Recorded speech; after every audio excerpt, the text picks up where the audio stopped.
عليكم ورحمة الله وبركاته نحمده ونصلي على رسوله الكريم أما بعد قال رسول الله صلى الله عليه وسلم من صام رمضان إيمانا واحتسابا غفر له ما تقدم من ذنبه ومن قام رمضان إيمانا واحتسابا غفر له ما تقدم من ذنبه ومن قام ليلة القدر إيمانا واحتسابا غفر له ما تقدم من ذنبه সুপ্রিয় দর্শক দেশে বিদেশে যে যেখান থেকে আমাদের এই অনুষ্ঠান শুনছেন সকলকে আন্তরিক মোবারকবাদ মাহে রমাদানের শুভেচ্ছা নিন প্রীতি নিন যে হাদিসটি আমি পাঠ করলাম মুত্তাফাকুন আলাইহির হাদিস বুখারী এবং মুসলিম শরীফে এসেছে রাসূলুল্লাহ সাল্লাল্লাহু আলাইহি ওয়াসাল্লাম ইরশাদ করছেন যে ব্যক্তি মাহে রমাদানের রোজাগুলি সুন্দরভাবে রাখে মাহে রমাদানের রোজাগুলি ঈমান এবং ইহতিসাব সহকারে রাখে এবং মাহে রমাদানের রাতগুলিকে সে দাঁড়িয়ে কাটায় নামাজরত অবস্থাতে কাটায় এবং লাইলাতুল কদরে যে ব্যক্তি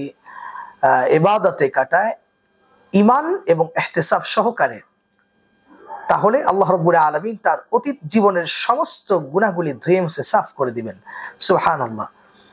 যে দুটি শর্ত করা হলো আসুন এই দুটি শর্তের ব্যাপারে একটু জেনে নেই। প্রথমত ঈমান লাগবে একেবারে বিশুদ্ধ তাওহীদ যুক্ত ঈমান, শিরক মুক্ত ঈমান, একেবারে শিরক কুফর মুক্ত ঈমান লাগবে। আপনি মুসলিম কিন্তু যদি কোনো রকমের শিরকি কর্মকাণ্ডের সাথে যুক্ত থাকেন তাহলে কিন্তু আপনার রোজা কবুল হওয়ার কোনো চান্স নেই, অর্থাৎ আপনি মুমিনই নন।